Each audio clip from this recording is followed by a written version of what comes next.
Okay, welcome back students. This is a video lecture which I shall be posting on LMS. Now this is a very important one, let me tell you. This is I think number 12th number of this lecture which I am going to post.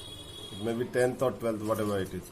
Now this we have already done in the live session, defenses available to employer against paying compensation. That these defenses or argument can be given by the employer in case the employer has come under the influence of drinks or drugs while he is working and he gets injured, then no liability. Then willful disobedience was one of the cause we have discussed. Then willful removal or disregard of safety guards and all. Helmet पहनना है, दूसरे devices पहनने हैं जो industry में in order to safeguard himself. अगर इन चीजों को वो नहीं मानता है और उसे चोट लगती है तो नेचुरली ही will not be paid compensation by the worker. So these are the few 3 points grounds on the basis of which employer can deny paying compensation to a worker और अ एम्प्लॉय. ठीक है. Now coming to the death, this I already told you, but in any case whether he is influence of drugs or not or disobedience of safety measures or not, in case of death he has to be paid the compensation by the employer in any case. So all these 3 cases of exception given are not applicable in case of fatal accident. Fatal means where a worker meets with his death. In that case compensation has to be paid. These 3 points which we have done earlier will not be applicable. This is section 1, subsection 1 and further subsection 6. In this case, the employer's liability to pay compensation exists because it is extremely difficult for the dependent to rebut, यानी कि to give defenses evidence that the accident was caused by disease misconduct. ये उसको साबित करना बहुत मुश्किल होगा worker के जो सर्वाइवर्स हैं.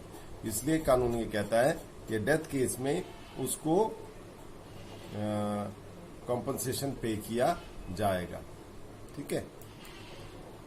Now amount of compensation, this is the most important topic.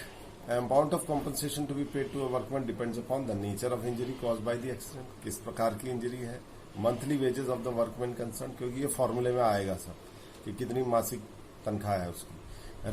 Relevant factor मैंने बताया ये एज से रिलेटेड होती है. ये क्या होता है कि फॉर्मूले में एक रेलिवेंट फैक्टर डालना होता है. नाउ ये this relevant factor depends upon the age of the person.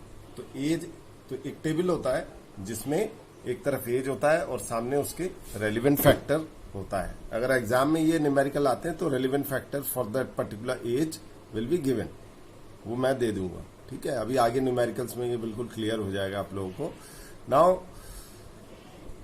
Now so it will depend upon monthly wage and relevant factor. This thing I have already explain कि the more the number of years the age of the person is more, the less compensation he will get, because the multiplying factor or the relevant factor will be less.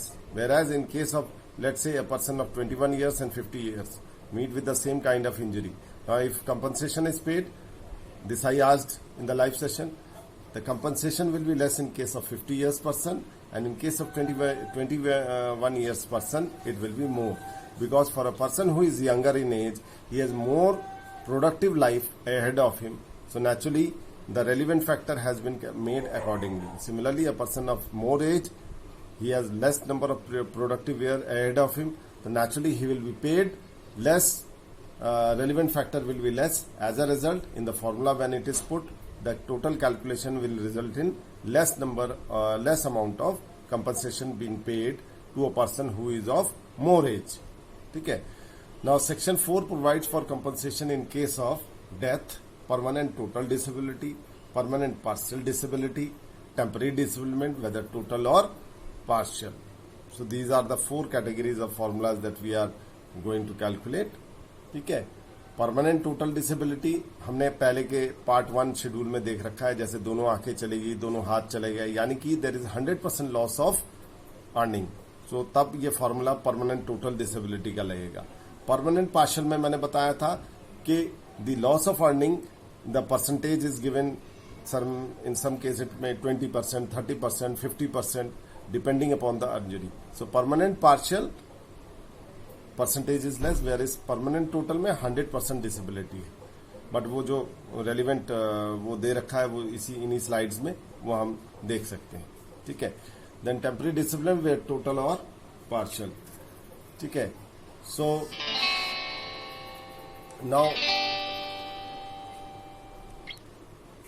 okay students, we will continue with our lecture. Now in case of death, in case of permanent total disablement, in case of permanent total disablement, in case of permanent partial disablement and temporary disablement, these are the four categories under which we are going to calculate the compensation. We will take one by one. First we will take the death case.